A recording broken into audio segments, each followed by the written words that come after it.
Alors voilà, donc c'est un lot de 2 talkie-walkie de la marque Awonfi, avec les différentes fonctions, son clair, système squelch, blocage donc des verrouillages du clavier, et donc le système donc de contrôle par la voix, donc Vox, c'est-à-dire voilà, c'est un mode donc main libre. Les différentes fonctionnalités, bouton d'antenne, pardon, le bouton pour parler qui est sur le côté, c'est ce qu'on appelle ici, on le voit ici, PPT, push to talk, et après bien sûr donc les différentes fonctions qu'il y a, donc le bouton là pour mettre en marche, le bouton du menu, on se combat un peu, voilà. Là, donc, c'est pour lancer un signal pour trouver l'autre appareil. Et puis la plus et moins. Et là, le micro. Donc, dans la boîte, on trouve les 2 appareils. Une notice, donc, en plusieurs langues, dont le français.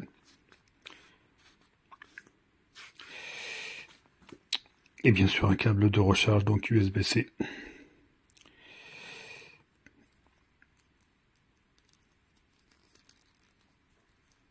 Alors, au niveau donc du talkie-walkie, il y a aussi bien sûr ici la possibilité donc de recharger et de mettre aussi donc une prise jack 2,5 mm.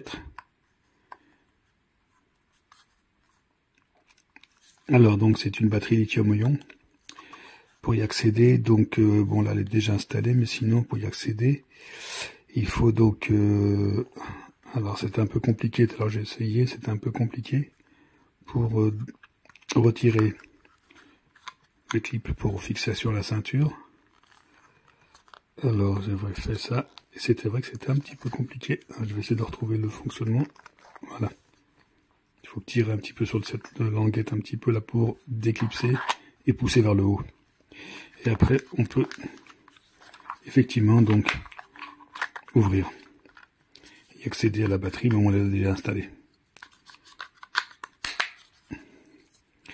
Donc l'autonomie donnée en mode veille, c'est 3 à 4 jours. Bon, ça c'est selon l'utilisation. Alors, bon, le fonctionnement est plutôt assez simple. Il y a plusieurs menus, donc on appuie quelques secondes.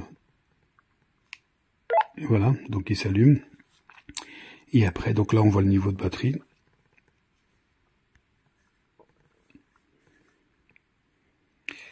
Et après, on affiche le canal. Et ici, donc, il y a 16 canaux différents et 121 codes de confidentialité. Ça veut dire qu'on peut faire des combinaisons.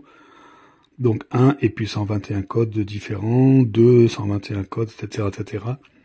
Ce qui permet d'avoir des canaux sécurisés de communication entre 2 appareils. Après, bon, bien sûr, après, on active le menu et on cherche.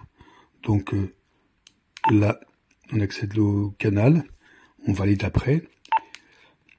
Là, c'est le niveau de confidentialité, donc. Et on valide après.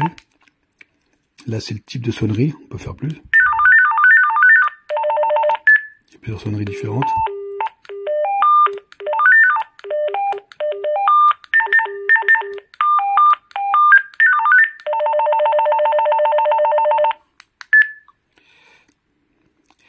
Après, donc, alors, on revient. Là, on voit un petit peu peut-être le niveau de sensibilité. Alors là, il est sur le niveau 3. Hop là.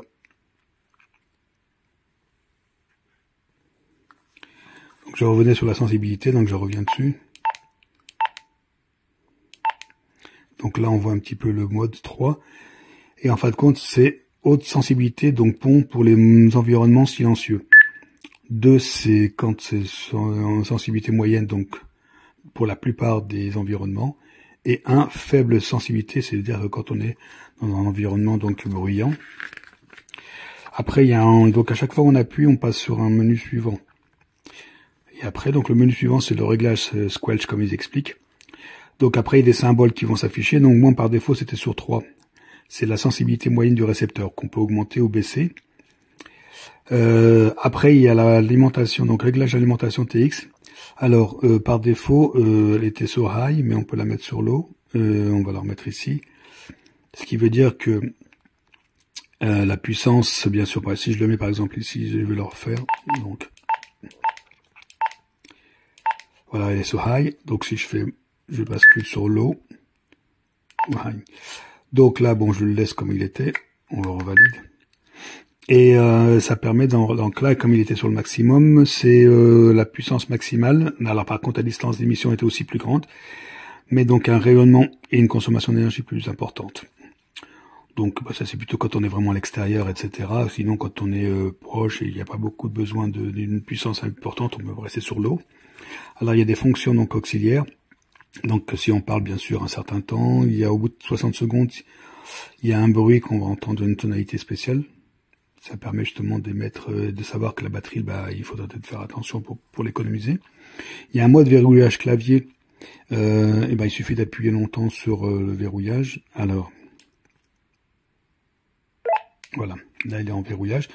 Donc, quand on est en mode verrouillage, on a toujours accès aux appels, au plus et au moins, au volume.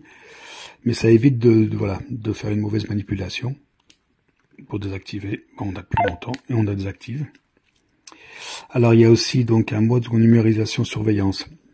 C'est-à-dire que ça permet par exemple si on n'est plus sur le même canal que son correspondant, on va appuyer,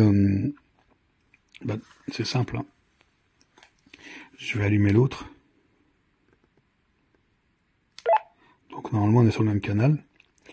Je vais changer de canal sur celui-ci. Non, j'aurais dû changer de canal, donc on va revenir. Voilà, je change de canal, je vais passer sur le 2. Donc là, du coup, je ne vais plus communiquer. Alors, ce que je vais faire, c'est que je vais lancer cette recherche ici. Donc, normalement, j'appuie un moment. Et non.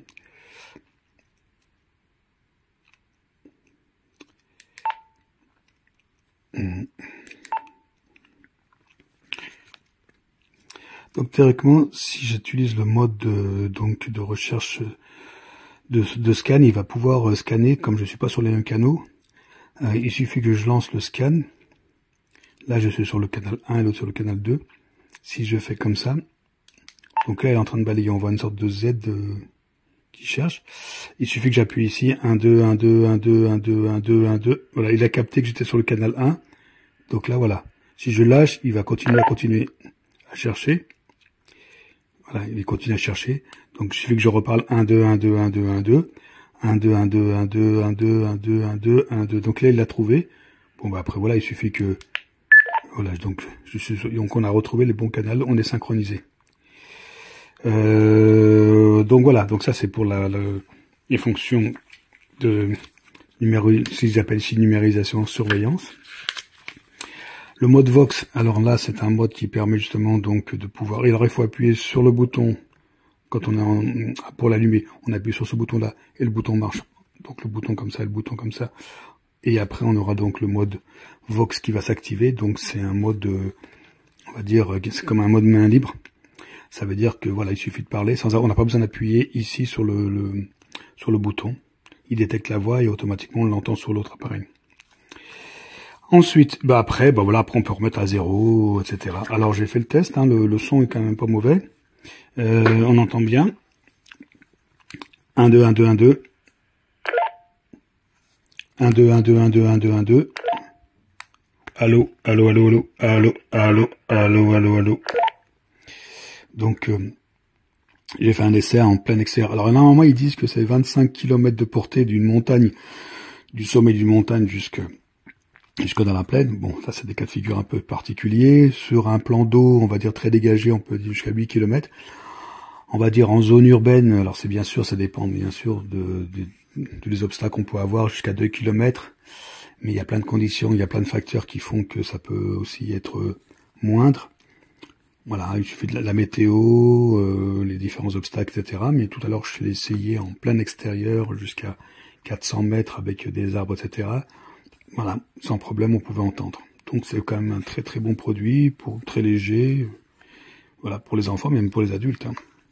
Voilà. J'espère que c'était intéressant et que ça vous a aidé.